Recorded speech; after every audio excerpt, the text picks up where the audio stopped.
I wanted to touch bases into like what happened to you. I think it's been, I don't know how long ago it was, but you had an injury. Yeah, almost two That months. almost Yeah. it's been 2 months. Time Okay, passes Yeah. so fast. there Mm. was quite very uh um I don't know the word to use, but like it was serious, a serious event that Right. happened to you, and I'll let you speak on that. But not only that, I didn't even know it was just only 2 months ago. It felt Right. like It it was a was it little bit was longer. like, yeah, it was probably about 3 months ago that it happened. And I've Wow. it been came out of I've been back for nowhere, like I two feel months. like. Yeah, it Like you did. left that day, you were fine. Yeah. You dive a little bit more into like what happened and the Well, details on that. I mean, what the way it started is I just started getting some crazy headaches, right? And I'm used to headaches. I've been getting migraines since I was a kid, so like it is what it is, and that's what I thought it was at first. The only thing that kind of felt different is I hadn't had one of those in a long time since I changed my diet like several years ago. Um, but all of a sudden, I just started getting these crazy wild headaches that felt like migraines at first, and they just started getting worse and worse and worse until one day at work, it was probably like maybe 9:30, 10 in the morning, not even through the whole day, and like I just fell to my knee, dude, because I that's how bad the pain was, and it came out of nowhere like a wave, and I was like, oh hell no, like I can't, like I gotta go to the emergency room or something, get this checked out because no way, like I can't even focus right now, let alone like work and stuff, and then I'm over here having pain like this, nah. So it's something serious, so I took off, and I asked for them to do like a CT scan and stuff like that just to make sure everything's all right because like my head is just pounding. And so they put me in, they scanned me, and then not even 5 minutes passes like after I leave the CT scanning room that the guy who like looks at the radiologist, he right away came up to me and he's like, you need to go to the emergency room now. Oh, You have a lot of blood in your head. Like you need to go now. And I was like, what? So I mean, what am I gonna do? Like, okay, I guess.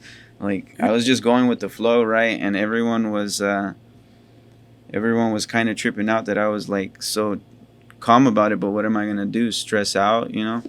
So they admitted me. I go in, and then my family comes in. Everyone's tripping out, and that was the worst part, dude.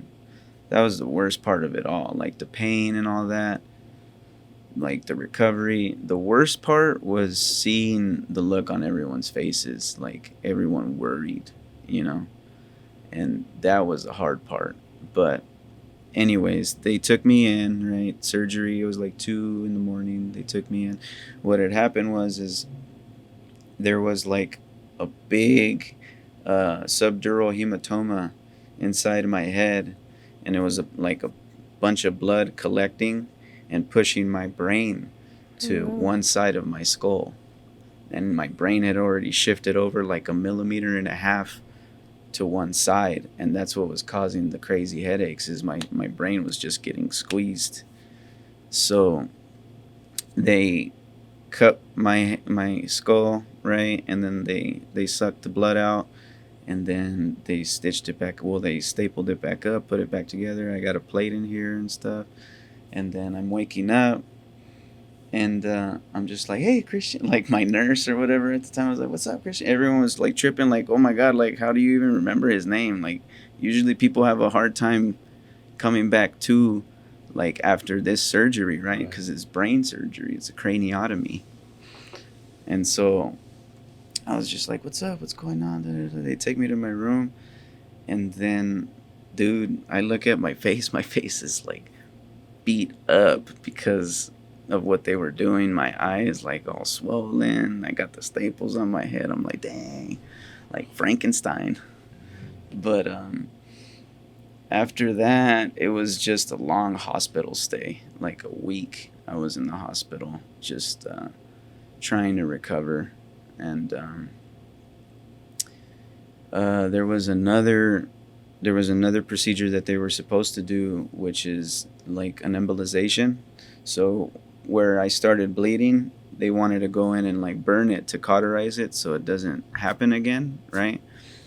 And in the middle of that, they had to stop because apparently a nerve from my eye was like too close to where they needed to burn it. So if they would burn it, there was a chance that I could go blind in my right eye.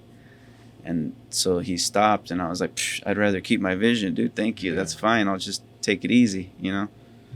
And after that, it was maybe another 2 days, and then I got out of the hospital. Mm-hmm. After then, it was like a month and a half of recovery. But they told me, like, they were tripping out when I showed up. At first they were like, how are you even, like, how did you drove here? I was like, yeah, I drove here, like, I drove myself, like. And then they were like, how did you, someone with this much blood in their head should be in a coma, they told me. Wow. Yeah, insane. Dude, I was like, what?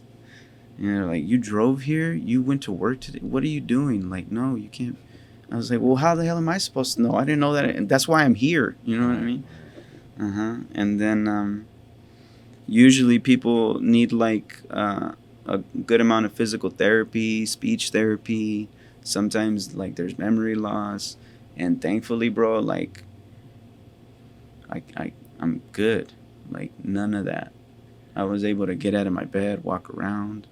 Like even my nurses were like tripping. Like like I'm happy to say that, you know what I mean? It's not even me boasting or bragging. No way, dude. I would not want to go through that again. But the fact that I was able to bounce back so well, like, man, I'm so happy and grateful for that.